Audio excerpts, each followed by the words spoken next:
I'm Molly Kilman. I'm the Director of the Nutrition and Physical Activity Division at the Alabama Department of Public Health. Regular physical activity is good for everyone's health. People of all ages and body types can be physically active and increase their chances of living a longer, healthier life. Today we're going to learn more about physical activity and cognitive function, specifically how important it is to incorporate the appropriate physical activity when working with children. I'd like to introduce our presenters today. We have Tiffany Higginbotham with us. She's a physical therapist and owner of Body Logic PT and Wellness. Also, we have Erin Riley. She's a professor of kinesiology at Auburn University, Montgomery. They're also both the co-developers and instructors of the Brain Pump exercise class for children. Welcome to you both, and thanks so much for being here. Thanks, Molly. Thank you, Molly, for having us. I'll tell a little bit of our story first, of how we kind of teamed up almost 2 years ago. Now we met each other and decided to let our professional lines blur a little bit and combine our worlds of traditional therapy concepts that you would see children do with occupational or physical therapy. And then with her physical education background, it has always been my burden as a therapist that I either could not treat children long enough to really make a substantial difference in their life, or I was heavily reliant upon parental compliance, and the parents would do great for a little while with their home program and then would lose steam over time, and we really were not getting enough therapy for a prolonged period of time, enough to change a child's brain. And so that's always been kind of my burden, and I've always felt like we needed to bring this into more mainstream medical or mainstream education and out of mainstream medical as much. And so we joined up and we did a little bit of research at a local school here in Montgomery, and we ran an aftercare program for 6 weeks, 4 days a week, about 20 minutes. And the ages of the children ranged from 4 to 12. And we saw a almost year change in mental age in just 6 weeks. And it was really just doing group exercise, combining traditional therapy concepts like I would do with a child with some sensory issues, how somebody would teach it in a physical education class. And so we got great results and got real excited about it. And out of that came this concept of having, group exercise for children, and we developed what's called Brain Pump. And so we do a little class every Saturday at Metro Fitness, where my clinic is. The kids range from 4 to 12, and the class is about 45 minutes long, and we've been doing that about a year and a half now, and we've run 6 weeks at a time, and have just gotten a great response. And so all of our research and what we enjoy and are passionate of speaking about have kind of come out of what we've experienced firsthand with that. You want to add anything to that?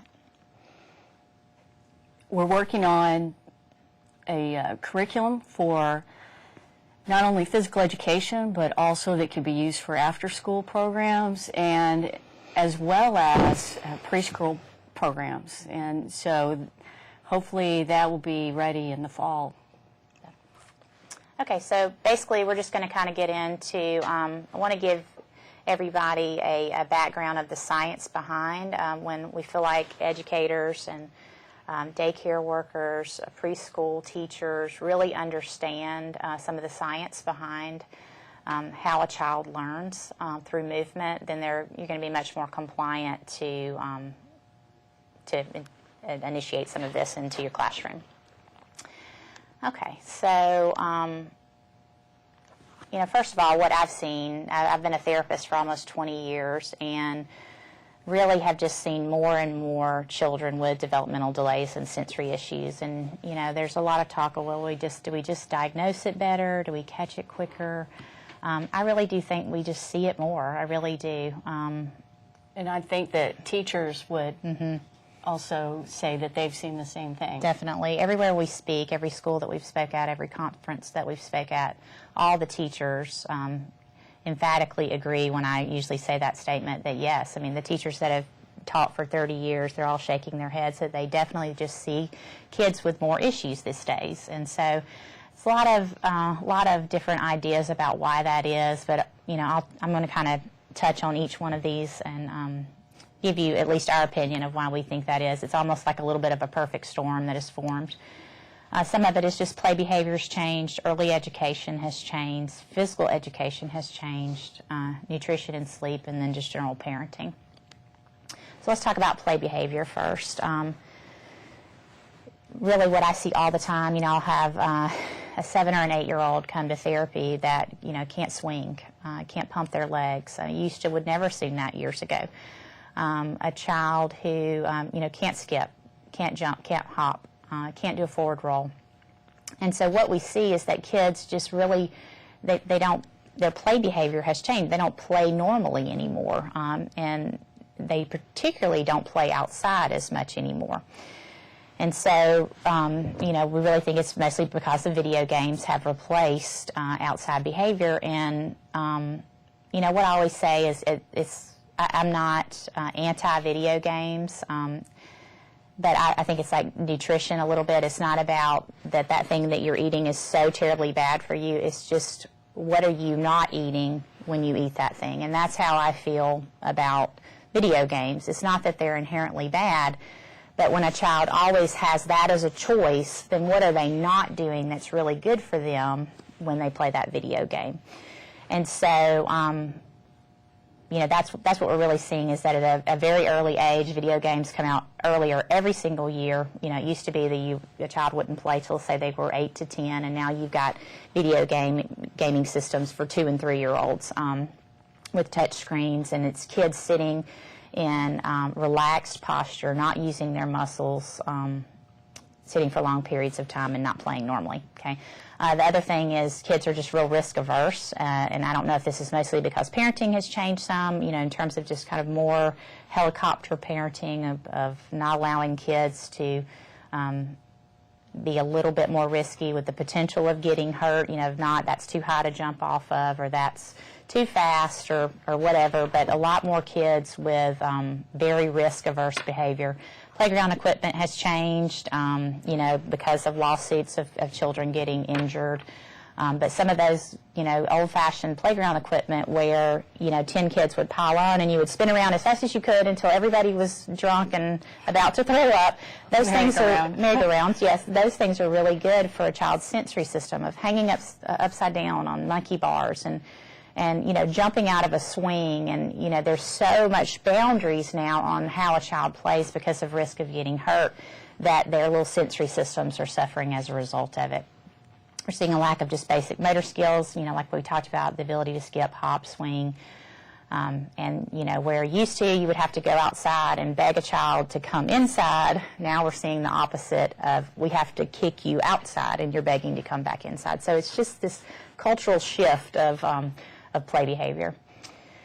The other big change is early education. A lot more kids in daycare, a lot more two working parents, a lot more baby equipment. I'm real opinionated about baby equipment.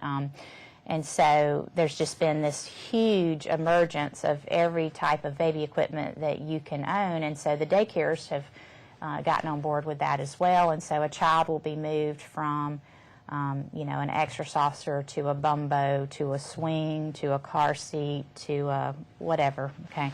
So lots of different baby equipment, and a child really needs to be on its tummy for a good bit of time. So, you know, when Back to Sleep campaign came out several years ago, because they had, you know, found a correlation between SIDS, sudden infant death syndrome, and tummy sleeping, then, you know, they put the Back to Sleep campaign out, and it was great. It saved so many children's lives and was very effective. But what it also did was it began to scare mothers to death to put babies on their tummy at all. And so we began to see developmental delays. Therapists and pediatricians began to see developmental delays because a baby really needs to be on their tummy to go through the normal developmental sequence.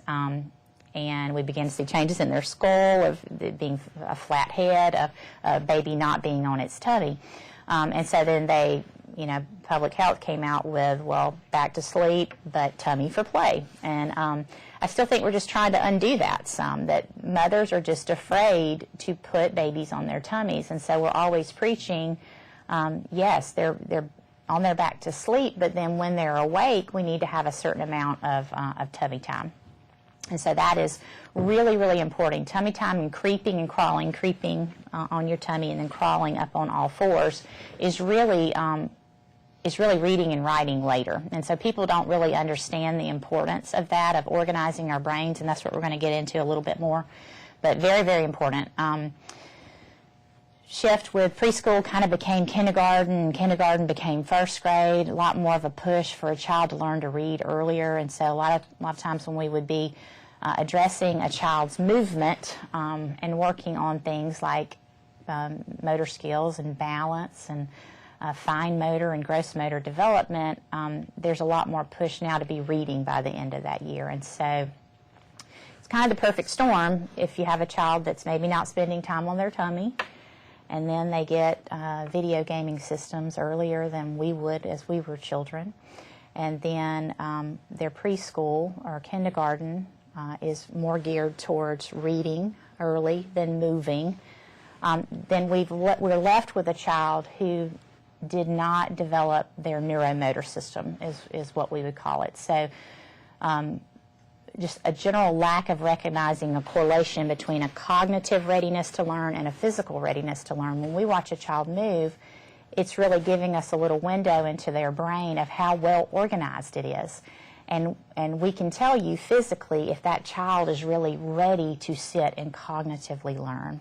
And so that's what we're real passionate about is early detectment of that, and then teaching educators, preschool, kindergarten, and early education, elementary education, of how to begin to incorporate more and more of these neuromotor components, because the schools are really left with it, unfortunately, because play behavior has changed, because parenting has changed, because just culturally we've changed in how a child moves.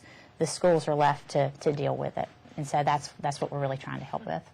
And Tiffany, I know that many teachers and parents worry that if they don't get started early enough with teaching reading skills, that the child will be behind. But the truth is that if they aren't physically ready, then it's going to be very difficult to get the child up to speed. And if they go through the right motor development stages, then they will catch up quickly. Yeah, you really don't burn any time. And so that's what we're trying to teach teachers, is that if we take care of their body first, it shows us their brain is well organized and really ready to learn, rather than starting those things that they're not ready for very early, setting them up to fail, so to speak. And, if we can get to a child before even, say, third grade, before they begin to really understand that they're not the smartest in the class, and they begin to see themselves as a failure, it really can so change a child's life just forever if we can get some of these things in early in preschool and kindergarten. Okay, so I'm going to talk about physical education. Yes, in physical education, we know that there have been so many cutbacks, and there's tremendous pressure on administrators to get the standardized test scores higher. And so they look for any place that they can add in more academic time.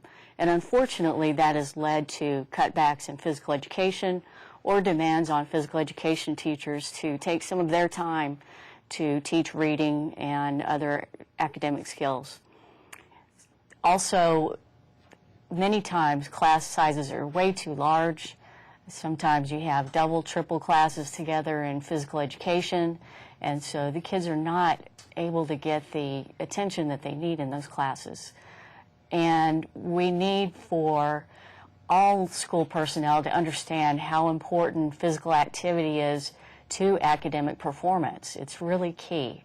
And another thing, something that we're working on, at least at Auburn Montgomery, is now we're incorporating these neuromotor components. So today's physical educators are going to have an understanding about the importance of incorporating neuromotor activities and exercises, and this is going to really lay the groundwork for children to be able to learn.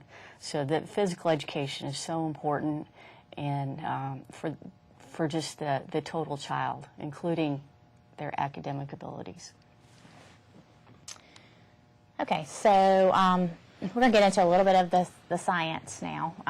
When we talk about sensory issues, I'm talking about the ability for all of our senses to easily communicate with each other and process well. So we're talking about processing disorders when we really are talking about all of this. And so a lot of these kids are just generally uncoordinated. They have difficulty with what's called crossing midline. It just means taking, say, the right side of my body and placing it into the left plane. So like taking my right hand and touching it to my left knee, okay, vice versa.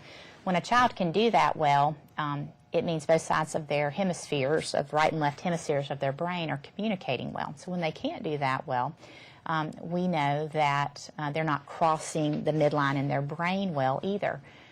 Well, there's nothing that we do with crossing midline more than reading. And so when we read on a line, we start on the left and we read it all the way to the right, and then we go back and go to the left. And so we're continuously crossing the midline. And so a child who's not crossing midline well with their body is also not doing it well with their eyes. But the very cool thing is, as we begin to have that child do that with their body, their eyes begin to follow, and that becomes more seamless. Crossing midline with their body is crossing midline in their brain. We talked about basic motor skills already. These kids have really a lot of difficulty standing on one leg, skipping, hopping, jumping. You know, research shows big correlation between the ability to skip and the ability to read. We'll see kids, I see kids in therapy who are not reading well, and then over a weekend they learn to ride their bike, and then all of a sudden they start reading better. So we know that there's a huge correlation here between just general coordination of right-left, reciprocal movement, ability to cross midline, skipping, rhythmical things, and the ability to read. Vestibular, which is our inner ear, okay, and our balance. A lot of these kids have big balance deficits.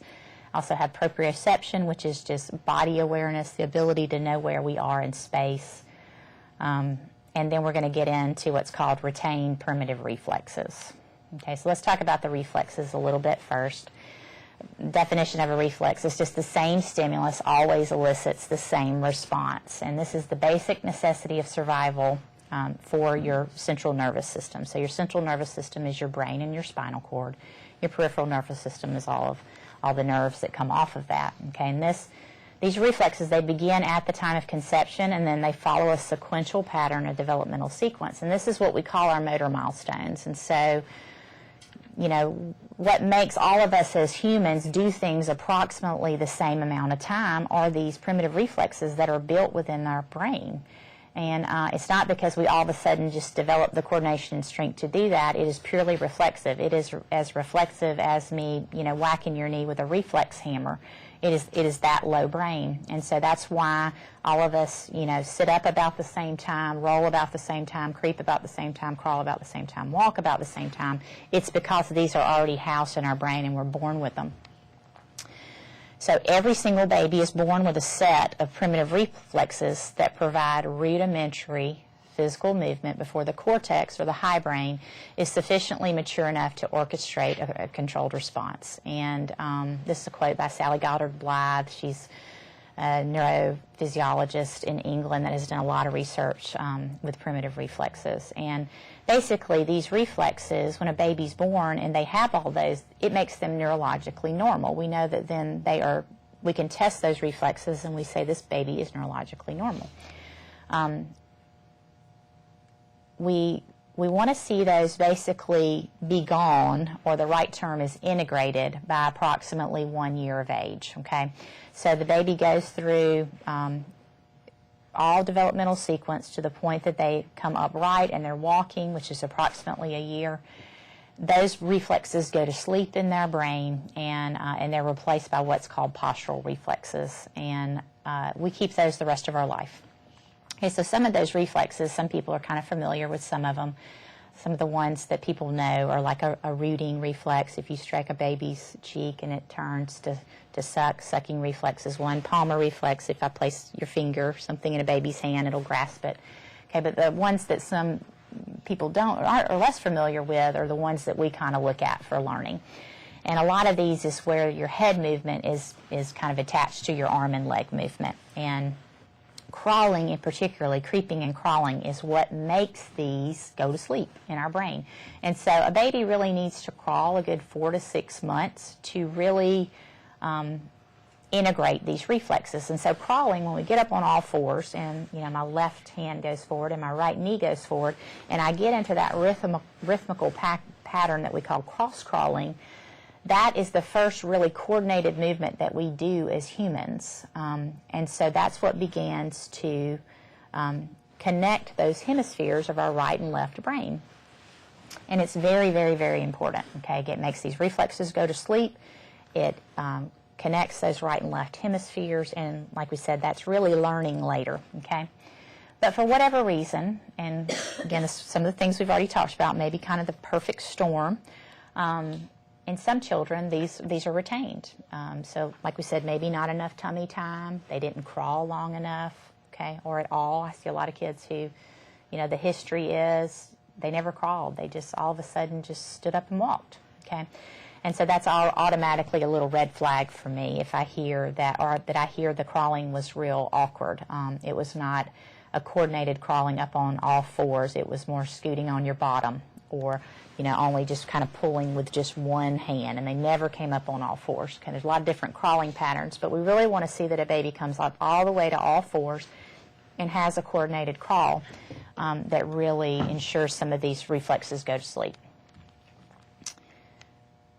Okay, so basically anything that we're talking about today, whether it be reflexes or vestibular or proprioception, really what we're basically, if we shuck it down to a very low level, we're saying that there's something low brain in that child's central nervous system that really should not be there, and their high brain cannot completely kick in. So we always talk about it's kind of like robbing Peter to pay Paul, that Peter's not really freed up to do his job. He's worrying about, can I sit still in my chair? Do I have the balance? Do I have the core strength? Do I have the ability to hold my hand? Do I have a pencil? Do I have the ability to track my eyes? And if my high brain is so worried about all of those basic skills that it really should be automatic with, then it's not freed up to learn. Okay, so my high brain's having to go help my low brain continuously, and it might look like a learning disability. Okay, and so that's what we see a lot of times is parent knows something's wrong, the teacher knows something's wrong, but they maybe are not testing positive for anything. This is not maybe a child that, if they were to test them, that they would show much of anything. But everybody intuitively knows they're not learning at the same rate that maybe the other siblings did or the other children in the classroom.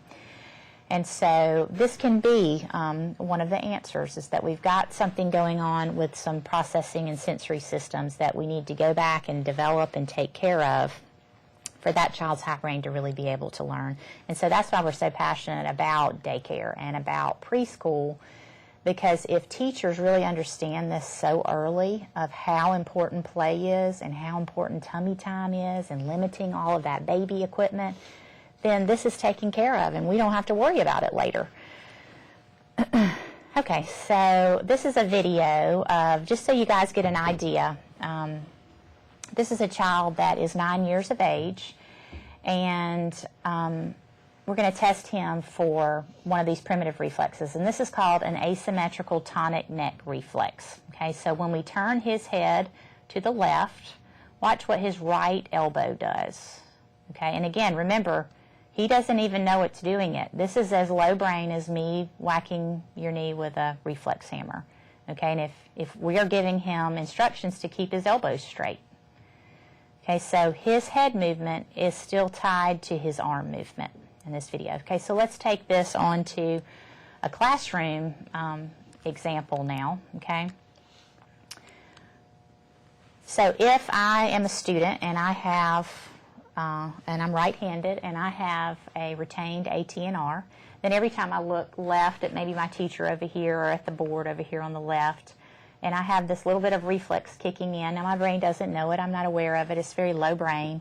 But my handwriting is going to be affected. I'm going to get lost of looking up and down, of copying from the board. Like I said, tracking my eyes. I have a very low brain thing there that shouldn't be there. And so, again, not freed up to learn. Yeah, and Tiffany, I think if you were trying right now as you watch this video to write with your non-dominant hand, the attention that you would have to make to your hand would take away from you being able to hear what we're saying and to process that. And so that's kind of like what's happening to children, is that it's something that should just be an automatic function that they don't even have to think about.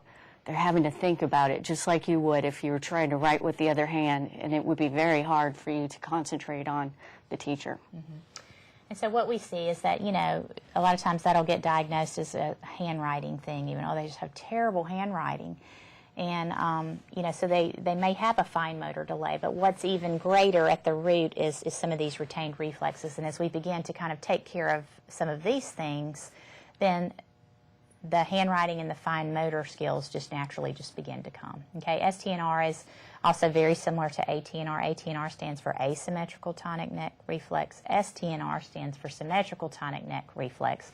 Same kind of thing. If my head bends down, if I look down, it makes my arms bend and my legs extend or kick out. And then when I look up, the opposite happens. And so that's why you see a baby rocking, and then they'll look like they're standing on their head or sitting back on their legs. It's not because they're just having fun standing on their head. It's because they are still bound by this reflex. And so, again, from a classroom example, these kids will get into some really strange postures. They'll slump down in their chair. They'll lock their legs on the back of their desk. They're trying to lock in some of these postures because their brain can feel that they're fighting something that shouldn't be there. So that doesn't mean that every child that locks their feet into their desk has this issue, but when we put a big clinical picture together, it can be a little red flag if we're seeing some of these other things as well, and they can't sit still in certain postures. Anything else you want to add with that? Well, just sometimes a teacher may say, sit up straight and listen, and the fact is that child may be able to sit up straight or listen, but Right. not both. Or sit still. Or sit still and listen. They might can't do both. They can sit still or they can listen. But they might can't do both. And so again, teachers just really understanding that when a child moves, they're trying to stimulate their own central nervous system, or when they sit in these postures, it's not necessarily just because they're being lazy and a slob, that they really are trying to lock in some of these postures so their brain's not fighting it as much. And again, we never want to act like that this is the answer to everything, and it just, that it allows for every behavioral thing in a child. It certainly doesn't take the place of structure and boundaries and normal parenting, and that we let all behaviors just go because they might have some of these things. But again, we're just trying to educate people so that we really understand a whole child better and some things that might be going on. Okay, so that's really primitive reflexes. So that's those rudimentary reflexes that are in a child's brain very early on. They should be gone at a year. They can be retained, and that's what we see a lot of. So that's one of the first things that when I screen a child is I screen them for these. And there's a bunch of them. We just kind of went over 2 today, but there's a bunch of them, and we screen those and begin to integrate those with movement and therapy. Another system that we really look closely at is called your vestibular system. And your vestibular system is your inner ear, 8th cranial nerve in your inner ear. And anybody who's had vertigo before certainly understands how critical your vestibular system is. It's your ability to know if you're upright or not. It's the system that helps us orient ourselves in the Earth's gravitational pull, and it really feeds information to all of our other senses. So it's really, really important. It maintains our ability to sit up straight and balance and feel like I'm not going to fall out of my chair. So it maintains posture and balance. It's our ability to feel righted. Okay. Vestibular system on one side sends a signal to the opposite side of the brain. Okay, so when a child turns his head to one side, it activates the vestibular system on the other side. And we can really have a full spectrum here for a child. And we're going to talk about this spectrum with a lot of different things, but they can be either hypovestibular, it being underdeveloped, or hypervestibular, being overdeveloped. If it's underactive, then their inner ear is kind of lagging a little bit. This is the child that might be constantly moving, spinning, jumping, swinging. This is the child that's kind of bouncing off the walls because they want to stimulate their own inner ear. At the other end, if it's overactive, then this is the child that really doesn't like to move. They get dizzy easily. They get motion sick easily, afraid of heights, afraid of swings, elevators, escalators, roller coasters. They typically don't like physical activity and sports, okay, because they only have to move a very little bit to feel what a normal person feels with a good bit of movement. The other end, that child has to move 2 or 3 times as much to feel what a normal person would feel, okay? And what we always are telling teachers is to remember the highest form of balance is the ability to be perfectly still. So think about riding a bike. You cannot ride a bike slowly. You have to get speed going to balance that bike. Or like a tightrope. If you see somebody walking a tightrope, they have to move to keep their balance. This is also in a classroom. So again, if we demand a child to just sit perfectly still, they really have to have a high degree of balance to do that. And so that's the other thing that we see in the clinic is a lot of these kids have a balance deficit, and they could have an asymmetry right to left. So maybe they had a history of a lot of ear infections that affected their little vestibular system on that side. And that could be part of their history. It could be different things. But a lot of times we'll see that their static balance, standing still, and their dynamic balance when they move can both be poor. Okay, so vestibular system is our inner ear.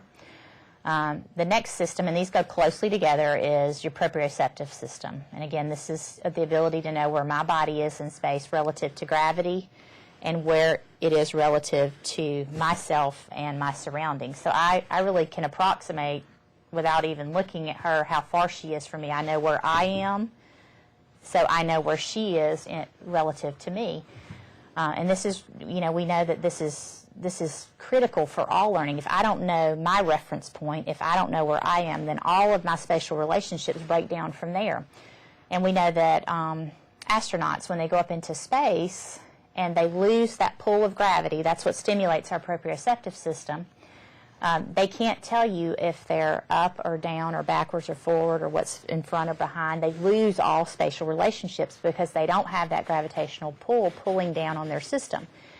And our vestibular system is housed in our inner ear. Our proprioceptive system is housed in our muscles along our spine that allow us to sit up straight, and then in all of our ligaments and tendons in all of our joints. And so I always use the example as I don't have to, if I have my arms out here like this, I don't have to open my eyes and look to say my arms are 120 degrees out to the side and my fingers are spread.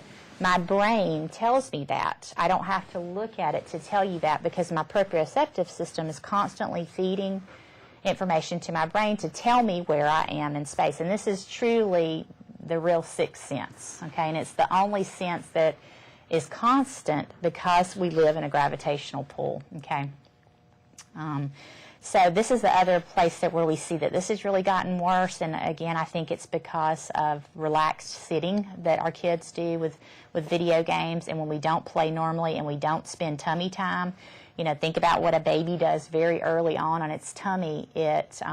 It looks like Superman, okay? And so it can hold itself up for a really long period of time. You say, how in the world does that baby do that? But that's how they begin to develop those muscles along their spine. And we want those muscles to be real sensitive, and we want them to be strong. And so if I play a video game all day long where I'm just hanging on my ligaments, then those muscles become very not sensitive, okay? And so that's the other thing we have to go back and do with these kids. We spend a lot of time trying to strengthen up their back muscles and strengthen up their core muscles because we want that proprioceptive system to be sensitive, okay? Because otherwise they have to move twice as much to feel normal, okay? All right, so if this system is not working properly, it affects learning of all spatial relationships, no point of reference for anything, okay? And these children literally do not feel their bodies accurately. They either don't feel them enough or they feel them too much. So just like we saw a spectrum with vestibular system, we also see a spectrum with proprioceptive system. So we can be under or we can be over, okay? The child that is too much, those are the kids that we call sensory kids. You know, they can't stand their tags in their shirt or their pants, or they want their socks to have no seams in them, or they can't stand their shoes, or they don't like to be touched. You know, a pin prick is a knife stab. They really overfeel everything, okay? The child at the other end doesn't feel normally, and so this is kind of the bull in the china shop a little bit. This is the rough and tumble child. You know, they feel like they're touching you just a little bit, but you feel like they're about to squeeze your arm off. They're always in your personal space. And they can be termed the bully a little bit because they just seem too rough for everybody else, but it feels normal to them. Okay, so these children tend to move more to feel their bodies and reorient themselves in space, and then they also touch everything. And so, you know, if I don't really know where I am, then if I touch the wall, then okay, there's the wall. Okay, now here I am. And so if I touch everything, it constantly gives me a reference point. Okay. Yeah, and I think about how sometimes in school you'll see children that when they're walking down the hall and they're touching the wall all the way down. But if you think about it, if you have one of your senses taken away, if you were in the middle of a dark room and didn't know where you were, you'd be doing the same thing, wanting to feel where you're at. Right, right. So it's just, again, that's a great example of taking your vision away. It's almost equivalent. That proprioceptive system is just important as my visual system, as my auditory system. And you remove it, or if it's not as sensitive as it should be, then these kids are going to display some of these behaviors. And again, we're back to robbing Peter to pay Paul. If my high brain is constantly trying to just sit upright and sit still in my chair, I really am not going to hear anything that the teacher's saying. But if we go back to preschool, daycare, and we begin to incorporate a lot of movement early and understand this, then some of these systems can be really ready to learn by the time we get to kindergarten. So moving more at an early age prepares them to move less later. And that's what we always are trying to heart. If we allow children to move when they're little, okay, but if we start sit still, sit still, sit still, and again, I'm not saying we don't teach our children self-control. I have 3 children. We have to still parent. We have to still keep structure, and we still are going to teach children self-control, but age-appropriate moving. We don't start sit still too early, then they have the skill to sit still later. Sitting still is a skill. And so how do we give these children that opportunity to have that skill when they really need to sit still and learn? Okay, we already talked about that. So relaxed sitting inactivates these muscles, why abuse of screen times can be bad. Okay, where we're not balanced. We want those muscles balanced, front, back, and sides. Spinal muscles should be 30 to 50% stronger than abdominal muscles. And then we should be balanced left and right. And so with the therapy and with our little group exercise class, we're really trying to address some of these deficits. Okay, and we already talked about that. All right, so here is a child. We're going to show a video here in a second. And this is one of the children that was in our study. He was also a patient for a little while. But a child who is just demonstrating some what we call reflexive behavior. So watch him move. Now he's a normal child. He doesn't have any real diagnosis, okay? And basically all we're asking him to do is to turn his toes in and turn his thumbs out. And so that's the cue that I'm giving him, turn his toes in and turn his thumbs out. And you can see, I mean, that looks very neurologically abnormal, okay? He really can't do it. Okay, so this is after about 3 months. He went through our little study, and you can see the difference, okay? So he's upright now. He's not bound by all what we call these reflexes or this, it looks like tone. He almost looks like he has cerebral palsy. And so people always say, well, who cares? I mean, you know, who cares if you can turn your toes in and turn your thumbs out? And what does that mean in terms of learning? But we see a correlation. We see as a child begins to lose this reflexive looking behavior and become more coordinated, it's showing us coordination and organization in their brain. And so one does correlate to the other, and that's what we're seeing in our research, and that's what we're seeing in other people's research, that as a child begins to move in a coordinated, orchestrated manner, it is also showing us organization in their brain, and they begin to read and write and pay attention better, sit still better. So it's, again, back to that readiness to learn, that cognitive readiness to learn and physical readiness to learn are completely correlated. Okay? So what we're seeing is that movement is not something that is positively reinforced for the child, and being sedentary becomes more of a lifestyle than being active. And we're seeing all these things happening simultaneously. And so, again, what we want to see is that we give a child a love for moving early, and that then helps them obtain a love for learning early because they have success in both. And then think about the difference in that child's life. A love for moving, they control and move their body well. That's completely correlated to I can have more success in learning. And then that's a child that's going to move forward in both of those areas. And that's what we really want to see, and just to get educators to understand that you cannot have one without the other, that, you know, our head really is attached to our body, and we have to correlate those together, and that we're not burning classroom time when we have a child stand up and move purposefully. And that's the other thing we want to teach educators to do, not just move to move, but to move. If we're going to move, if we're going to spend 10 minutes to move, that we're going to do something that's real purposeful of kind of trying to right some of these wrongs that we're talking about. Okay. Well, another good reason for moving is that there's so much research out there that higher fitness levels are associated with a larger hippocampus, which is the area of the brain related to learning and memory. And research shows that children with higher fitness levels have a better ability to concentrate. And also, all teachers know this, that children have an ability to stay on task better after they've had an activity break.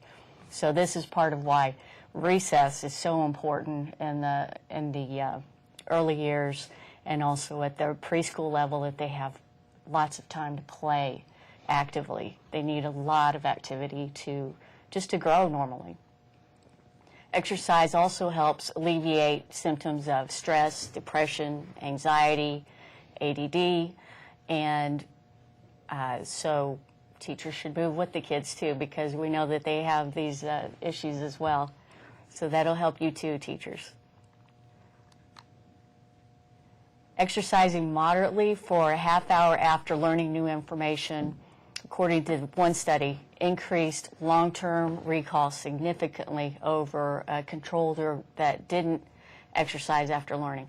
So if right after watching this video you went and exercised for a half hour, you would retain this information for a lot longer than if another group watched the video and didn't exercise afterwards.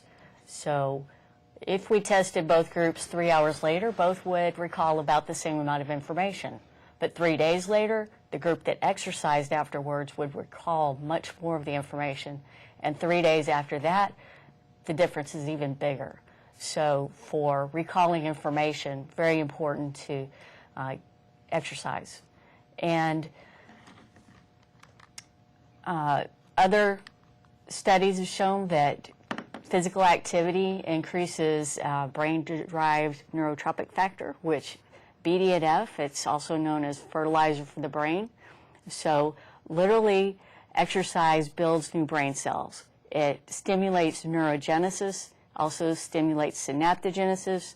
So you're growing new brain cells, you're making new connections in your brain, and this helps consolidate memories better. So moving, very important. Exercise is very important. In a nutshell, exercise helps stimulate the growth of new neurons, and the neurons are basically blank slates, but they need to fire their axon. and to fire their axon if you're in a enriching environment, such as school or daycare or preschool, then your brain is stimulated. That gives the neuron a reason for living, and so creates new brain cells. And also this is true for adults as well. This graphic is so impactful. It shows a group of 20 students. They were taking the same test. One group took the test after sitting quietly. The other group took the test after 20 minutes of walking. And you can see how much more lit up the brain is after 20 minutes of walking. So if you're going to take a test or learn new information, you can see that the brain is much more active after being physically active. So what's the answer? You know, one of the answers is obviously there needs to be just a lot more research. We're certainly, you know, trying to do some of that. Other countries have done a lot better at it, but definitely need to have a lot more research to support the correlation between moving and learning. You know, we think there needs to be more screening in schools for physical readiness to learn. We've taken part with some schools here in Montgomery this year of coming in and not just having a cognitive screening for kids like schools typically do, but let's also screen them a little bit physically. And when those two both don't match up, then maybe that child's really not ready to learn. And I know that can be problematic for public school when we want to hit kids at a certain age. But when you do have an opportunity to maybe pause a child a little bit and let's develop some of these systems first, then that can be helpful. That can be not setting them up to fail, okay? Or at least, at the very least, if that child goes ahead and starts formal education, that the teachers are aware and maybe they need a little bit, you know, more help and maybe some therapy and things like that, that we catch things earlier. We want to see classrooms that, you know, promote movement rather than sitting still all day and listening all day, particularly preschool and kindergarten. And like Dr. Riley said, that the teachers understand that we're not burning time. The research is really clear that we actually pick up some learning time because of that she just spoke about on the brain, that if we learn something and then we move, we actually going to retain it better. Even though we just spent some time, burned some time in terms of classroom time doing movement, it actually helps retention. And so of just educating, you know, the people making the decisions in terms of education, of not cutting physical education, not cutting recess, countries that are actually playing with this some and allowing children to take more recess breaks, they're actually seeing better test scores. And so that's what we're trying to get people to understand is how critical moving is and how it relates to learning. That it's not, we've kind of separated it out and we've just made it about fitness levels, and really backing up and saying this is much greater than fitness levels. This is about learning. Okay, we need daily physical education that with reasonable class size that understand and promote neuromotor components. We need education of parents and teachers. We need early intervention, building confidence early, and giving a child a love for moving and learning. And that's all. So much, Yeah. Tiffany and Aaron. I had just a few quick questions. Sure. This just is so interesting to me because I have a 3.5-year-old, and everything you're saying, I'm relating back to him. But it seems to all come back to tummy time. It seems to start with tummy time. How early can a mom or a preschool program start tummy time? Is it ever too early? Not really. Okay. And that's, you know, I treat a lot of even pregnant women, and so I spend a lot of time even teaching them when they have that baby that even the amount of time of just on mommy's chest, even if mom is back a little bit, the time that the baby can spend, it's still tummy time. They're going to start developing their little spinal muscles and trying to hold their head up and look at mom, or even laying them across your lap on their tummy, and they're still supported, okay? Or you can, you know, carry them on your forearm where their head is in your hand. Even from a newborn, you can begin that little bit of tummy time where they begin to activate those systems. And, you know, again, we still don't want a baby to be on their tummy asleep until, you know, about 4 or 5 months of age, when they begin to be able to hold their head up and roll by themselves. But when they're awake, they really can begin to, and if they don't have enough control to be on the floor where they're going to hit their head, then you can start that really early on your lap or on your chest or in your arms. That's great. Thank you. The other question I had too, y'all talked a little bit about a child being asked to sit still and not move, and I've seen that some in different daycare programs. What would you say is the best age for a child to be able to do that appropriately? Is there an age that's Yeah, I mean, best even for adults, we know even an adult really has only about 15 to 20 minutes of concentration time, and then they really want to get up and move around. So how much even more so for a developing brain? And so we really advocate, you know, regular brain breaks, and that we at least are doing that. If a child is sitting, that they at least can be engaged with movement, even with their arms. Environment, a kinesthetic environment where they're doing something while they're learning, because a child really never completely has the ability to sit still and listen and retain their entire formal education, because we don't as adults for about 15 or 20 minutes, and then we're going to start zoning out and need a little break. So again, I don't say we throw the rules out and we never make our children sit still. We obviously have to do that. But where's the balance and where's the age appropriateness to allow a child to move and to play and develop these systems? If we do it earlier, then they really develop that ability to sit still and listen later. Right, so they develop that ability through moving. Right. So not through sitting still, and that's where the hiccup is. Like, the more that we make them practice sitting still, the more they develop that. That's really not accurate. The more that we allow them to move early and develop the system, the more they have the skill to do it later. And so that's where daycares and preschool is so critical, because if we can really let a child move and play and develop these systems, by the time they start formal education, they have a greater ability to sit still. Well, thank you both so much. Yes, We've just thank you really for enjoyed having this. us. Really, really great. Thank you. Thank you.